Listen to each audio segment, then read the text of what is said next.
Chaque année, des millions de familles entrent dans l'eau en Floride, persuadées de ne rien risquer de plus qu'un coup de soleil. Ce qu'elles ignorent, c'est que la Floride enregistre plus d'attaques de requins que n'importe quel autre endroit sur Terre entier. Imagine emmener tes enfants nager dans une eau calme, transparente, presque paisible, sans savoir qu'à quelques mètres, sous la surface, un alligator peut te briser les os d'une seule morsure, avant de te traîner directement au fond pour te noyer. Ou qu'un serpent venimeux peut nager juste à côté de toi, invisible, et frapper sans le moindre avertissement. Certaines de ces créatures ne se cachent même pas dans les zones reculées. Elles vivent exactement là où les touristes se baignent chaque jour, dans les mêmes lacs, les mêmes rivières, les mêmes plages bondées de monde. Aujourd'hui, tu vas découvrir 8 prédateurs qui partagent ces mêmes eaux, du plus dangereux au moins connu. Et plusieurs d'entre eux pourraient bien changer, pour toujours, ta façon de voir tes prochaines vacances en Floride. Si tu aimes découvrir le côté le plus dangereux de la nature, ce canal est fait pour toi. Chaque semaine, on te montre le côté le plus brutal que les documentaires ne montrent jamais. Abonne-toi maintenant et allons-y. Numéro 8. Le requin-tigre. On le surnomme la poubelle des océans. Parce qu'il avale absolument tout ce qui croise sa route, sans discrimination. Le requin-tigre est directement responsable du 2e plus grand nombre d'attaques mortelles sur des humains dans le monde entier, juste derrière le grand requin blanc. Il peut atteindre plus de 5 mètres de long, et ses mâchoires puissantes, bordées de dents dentelées comme des scies, sont capables de trancher à travers la carapace d'une tortue de mer sans le moindre effort. Ce qui le rend particulièrement terrifiant, c'est son comportement imprévisible. Contrairement à d'autres requins qui chassent selon des schémas précis, le requin-tigre attaque de manière erratique, presque aléatoire, mordant tout ce qui lui semble intéressant, qu'il s'agisse d'un poisson, d'une planche de surf ou d'un membre humain. Il préfère chasser dans des eaux troubles et profondes, mais il n'hésite pas à s'approcher des côtes, notamment la nuit, lorsque la visibilité est quasiment nulle et que les victimes ne le voient littéralement jamais venir. En Floride, ce prédateur partage les mêmes eaux que des millions de nageurs et de surfeurs chaque année, dans certaines des plages les plus fréquentées de tout le pays. Bien qu'il soit rarement observé près du rivage, sa simple présence dans ces eaux suffit à en faire l'un des prédateurs les plus redoutés de tout l'État. Une seule morsure de requin-tigre peut sectionner un membre entier en quelques secondes, et dans les cas les plus graves, la victime perd tellement de sang avant même d'atteindre le rivage qu'aucune intervention médicale ne peut plus rien changer. Un appétit insatiable, une mâchoire capable de trancher à travers presque n'importe quoi, et une présence silencieuse dans les mêmes eaux où des familles entières se baignent chaque été, sans jamais se douter de ce qui pourrait rôder à quelques mètres sous la surface. Le prochain prédateur de cette liste chasse d'une manière encore plus sournoise, directement dans l'herbe des marais, là où personne ne s'attend à croiser un tueur. Numéro 7. Le serpent bouche de coton. Il peut nager juste à côté de toi, la tête à peine visible au-dessus de l'eau, et tu ne le remarquerais probablement jamais, jusqu'à ce qu'il soit déjà trop tard. Le serpent bouche de coton est l'unique serpent venimeux véritablement semi-aquatique de toute l'Amérique du Nord.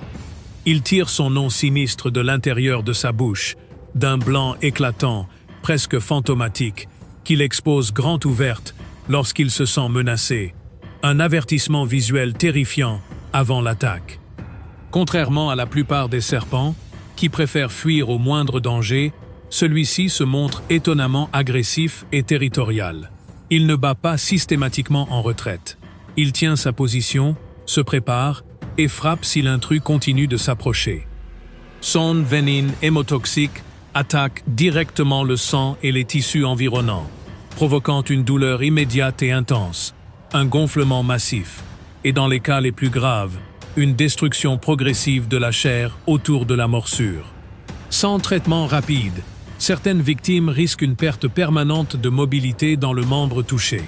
Ce serpent habite exactement les mêmes zones que des millions de Floridiens fréquentent chaque année.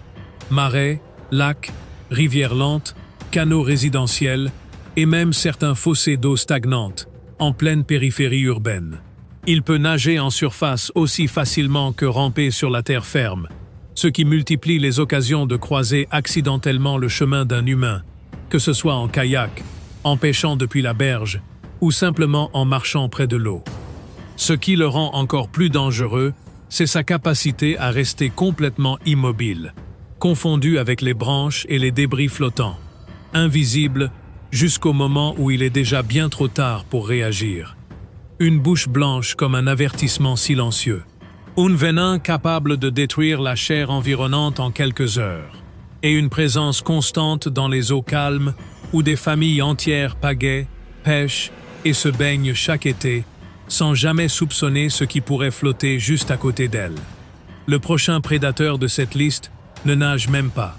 Il flotte, à la surface, presque invisible, et son arme ne nécessite pas la moindre morsure. Numéro 6. La physalie. Ce n'est même pas un seul animal. Ce que tout le monde appelle méduse est en réalité une colonie entière de créatures génétiquement identiques, fusionnées ensemble, fonctionnant comme un seul organisme. Et cette colonie traîne derrière elle des tentacules capables de s'étendre sur plus de 50 mètres, invisibles sous la surface de l'eau. Chaque tentacule est recouvert de milliers de cellules urticantes microscopiques, chargées d'un venin conçu pour paralyser instantanément ses proies. Chez un humain, le contact provoque une douleur brûlante immédiate, des marques rouges violacées qui peuvent durer plusieurs jours, et dans certains cas les plus sévères, une réaction allergique capable de perturber directement le rythme cardiaque et la respiration. Voici ce que la plupart des gens ignorent complètement. Même échouée sur le sable, immobile, apparemment morte depuis des jours, la physalie continue de piquer. Ses cellules urticantes fonctionnent encore, prêtes à réagir au moindre contact, qu'elles soient vivantes ou non. Des dizaines de personnes se font piquer chaque année simplement en marchant pieds nus près de ce qu'elles pensaient être un sac plastique bleu abandonné sur la plage. Elles ne nagent pas activement. Elles flottent, poussées uniquement par le vent et les courants, apparaissant parfois en groupe de plus d'1 millier de colonies en même temps, transformant instantanément des kilomètres entiers de côtes floridiennes en zones de danger invisible. Les plages de Floride hissent régulièrement des drapeaux violets pour signaler sa présence, particulièrement pendant l'automne et l'hiver, lorsque les vents soufflent les colonies directement vers le rivage. Et pourtant, chaque année, des familles entières continuent de nager, ignorant complètement les avertissements, jusqu'à ce que la douleur les surprenne en pleine mer. Un animal qui n'en est pas vraiment un, des tentacules capables de piquer bien après la mort, et une présence qui peut transformer une simple journée de plage en urgence médicale, sans jamais que la victime ne voie venir le danger. Le prochain prédateur de cette liste ne flotte pas à la surface. Il rampe directement dans l'eau, avec une mâchoire capable de te briser les os d'un seul coup. Numéro 5. Le crocodile américain. Tu viens de terminer une longue semaine de travail. Tu rêves d'un simple bain tranquille dans une baie isolée du sud de la Floride, loin des foules. Ce que tu ne sais pas, c'est que cette même eau calme pourrait déjà avoir des yeux posés sur toi, juste sous la surface. Ses mâchoires exercent une pression suffisante pour broyer une carapace de tortue comme une simple coquille d'œuf. Il préfère les eaux salées et saumâtres, les mangroves, les canaux isolés, exactement les endroits que les touristes cherchent pour échapper à la foule des plages principales. Il attend, immobile, presque invisible sous la surface, seuls ses yeux et ses narines dépassant de l'eau, parfois pendant des heures entières. Lorsque sa proie s'approche suffisamment, il explose littéralement hors de l'eau avec une vitesse que rien ne laisse présager, referme ses mâchoires, puis entraîne sa cible sous la surface dans une rotation violente, conçue pour désorienter et noyer en quelques secondes à peine. Et voici ce qui devrait vraiment t'inquiéter. Il n'a besoin que d'une seule occasion. Une seule approche trop près de son territoire, une seule baignade au mauvais moment, une seule seconde d'inattention près de son nid, et le reste devient une question de survie pure, pas de statistique. Les Everglades et les eaux du sud de l'État abritent l'un des rares endroits au monde où ce reptile partage son territoire avec un autre prédateur tout aussi redoutable, doublant littéralement le nombre d'yeux qui pourraient t'observer sous la surface, sans que tu ne le saches jamais. Alors la prochaine fois que tu chercheras une crique tranquille et isolée pour échapper aux touristes, souviens-toi, c'est exactement le genre d'endroit qu'il préfère, lui aussi. Le prochain prédateur de cette liste n'a même pas besoin d'attendre dans l'eau. Il peut te surprendre directement sur la terre ferme, à quelques mètres de ta serviette de plage. Numéro 4. Le requin bulldog. Oublie tout ce que tu pensais savoir sur les zones sûres. Ce prédateur ne respecte ni les frontières entre l'eau salée et l'eau douce, ni la distance que tu crois avoir mise entre toi et l'océan. Les requins bulldog possèdent une capacité rare parmi les requins. Il peut survivre et chasser aussi bien dans l'océan que dans les rivières, les lacs et même certains canaux résidentiels bien à l'intérieur des terres. En Floride, il a été retrouvé à des dizaines de kilomètres de la côte, remontant tranquillement des fleuves que des familles entières considèrent comme totalement sûrs. Son tempérament n'aide en rien. Testostérone élevé, comportement territorial agressif et une fâcheuse tendance à mordre d'abord, comprendre ensuite. Il n'a pas besoin d'une raison particulière pour attaquer, juste l'impression fugace qu'une silhouette dans l'eau trouble pourrait être une proie. Et c'est précisément là le problème. Il chasse dans des eaux boueuses, peu profondes, exactement l'endroit où les enfants pataugent tranquillement près du bord, où les surfeurs attendent la prochaine vague, où personne n'imagine croiser un vrai prédateur. Il est responsable, à lui seul, du plus grand nombre d'attaques recensées sur les côtes de Floride, davantage que n'importe quel autre requin de cet État. Ce n'est pas de la malchance statistique, c'est simplement parce qu'il se trouve, plus souvent que tout autre, exactement là où toi, tu te trouves aussi. Alors, la prochaine fois que tu nageras dans une rivière tranquille, en pensant avoir enfin échappé aux dangers de l'océan, rappelle-toi, pour lui, ce genre de frontière n'a jamais existé.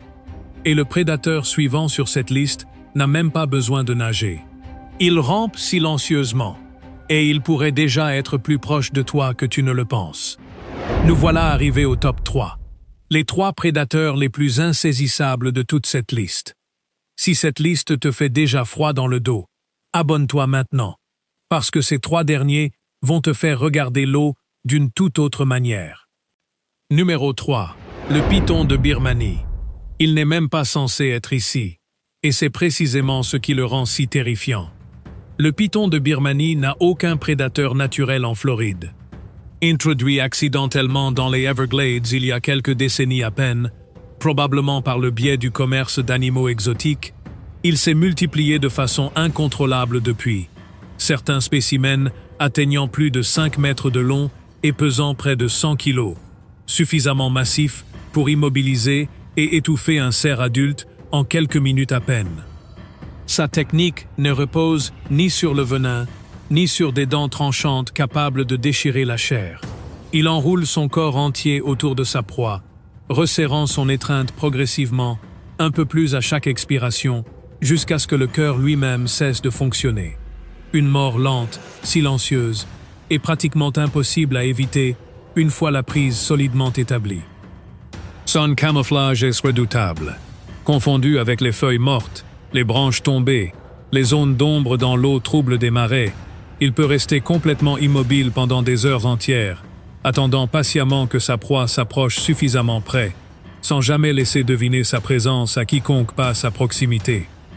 Ce serpent a littéralement bouleversé l'écosystème entier des Everglades, décimant les populations locales de mammifères à un point tel que certaines espèces ont presque complètement disparu de vastes portions de la région. Et pourtant, malgré des années d'efforts de chasse organisés, avec des primes financières offertes pour chaque spécimen capturé, personne ne connaît réellement le nombre exact de pythons qui rampent aujourd'hui dans ces marais, silencieusement, hors de vue de tous. Alors la prochaine fois que tu marcheras près d'un marais en pensant que seuls les alligators méritent ton attention, souviens-toi qu'un tueur silencieux, sans aucun ennemi naturel pour le contenir, pourrait déjà t'observer, parfaitement immobile, à quelques mètres à peine. Le prédateur suivant sur cette liste, lui, n'a même pas besoin de se cacher. Il règne à ciel ouvert, dans les mêmes eaux que des millions de Floridiens croisent chaque année, et il existe depuis bien plus longtemps que l'État lui-même. Numéro 2. L'alligator américain. Il existe plus d'1 million de ces créatures réparties dans tout l'État. Ce qui veut dire, concrètement, qu'à chaque fois que tu t'approches d'un lac, d'un canal ou même d'un simple étang de golf en Floride, tu partages potentiellement cette eau avec l'un d'entre eux. Sa mâchoire génère l'une des pressions les plus puissantes de tout le règne animal, suffisante pour broyer instantanément un os épais. Mais ce n'est pas sa force brute qui le rend si redoutable. C'est sa patience absolue. Il peut rester immobile pendant des heures, presque entièrement submergé, seuls ses yeux perçant la surface, observant, attendant le moment exact où sa proie commet la moindre erreur. Et lorsque cet instant arrive, il explose hors de l'eau avec une vitesse que rien, absolument rien, ne laisse présager depuis la rive. Il ne se contente pas de mordre. Il entraîne sa cible sous l'eau dans une rotation violente, conçue pour désorienter et noyer en quelques secondes à peine, avant même que la victime n'ait eu le temps de comprendre ce qui venait de se produire. Sa saison des amours, entre avril et juin, transforme son comportement du tout au tout. Territorial, agressif, prêt à parcourir des centaines d'hectares pour défendre ce qu'il considère comme sien, il devient, à cette période précise, encore plus imprévisible que d'habitude. Golfeurs qui récupèrent une balle tombée près d'un étang, promeneurs longeant un canal résidentiel, enfants qui pataugent au bord d'un lac tranquille. Aucun de ces scénarios n'est aussi anodin qu'il n'y paraît. Dans un état où cette créature habite littéralement partout où il y a de l'eau. 1 million de prédateurs, une patience redoutable, et une présence si banale, si intégrée au quotidien de millions de Floridiens, que la plupart d'entre eux ont fini par oublier à quel point cette créature reste, avant tout, un authentique tueur préhistorique. Et le prédateur qui occupe la première place de cette liste n'a besoin d'aucune mâchoire, d'aucun venin, pour être considéré comme le plus dangereux de tous. Numéro 1. Le grand requin blanc. C'est le prédateur le plus reconnaissable de toute cette liste. Et pourtant, la plupart des gens ne connaissent absolument rien de sa véritable manière de chasser. Il n'attaque pas en surface, comme le montrent la plupart des films. Il chasse depuis les profondeurs, remontant à toute vitesse depuis 20 ou 30 mètres sous l'eau, utilisant l'obscurité en dessous comme camouflage parfait. Sa cible, elle, ne voit rien venir, silhouettée contre la lumière du jour au-dessus, jusqu'à ce que le requin surgisse littéralement des profondeurs et frappe. Lors des attaques les plus spectaculaires, cette accélération est si puissante qu'elle propulse le requin entièrement hors de l'eau, parfois avec sa proie déjà entre les mâchoires. Toute l'attaque se termine généralement en quelques secondes à peine. La plupart des morsures sur des humains ne durent qu'un instant. Le requin mord une fois, comprend rapidement qu'il ne s'agit pas de sa proie habituelle, et relâche. C'est justement pour cette raison que la majorité des victimes survivent, même si les blessures peuvent rester extrêmement graves. Chaque hiver, entre décembre et mars, lorsque les eaux se refroidissent, ce même prédateur se rapproche des côtes de Floride, parfois bien plus près du rivage que la plupart des gens ne l'imaginent, alors que la saison touristique bat encore son plein. Alors, la prochaine fois que tu entreras dans une eau fraîche et légèrement trouble en plein hiver floridien, souviens-toi de la façon dont il chasse vraiment, pas depuis la surface, mais depuis en dessous, là où tu ne peux jamais vraiment le voir venir. 8 prédateurs. Certains attendent, immobiles, pendant des heures. D'autres frappent en quelques secondes à peine, sans jamais laisser la moindre chance de réagir. Ce qui rend la Floride si particulière, ce n'est pas seulement le nombre de créatures dangereuses qui peuplent ces eaux. C'est à quel point elles vivent exactement là où des millions de touristes et de résidents nagent, pêchent et se baignent chaque année, souvent sans jamais soupçonner ce qui pourrait se trouver à quelques mètres seulement. Dis-nous en commentaire lequel de ces 8 prédateurs t'a le plus marqué. Et abonne-toi à cette chaîne si tu veux découvrir, très bientôt, une nouvelle liste tout aussi terrifiante.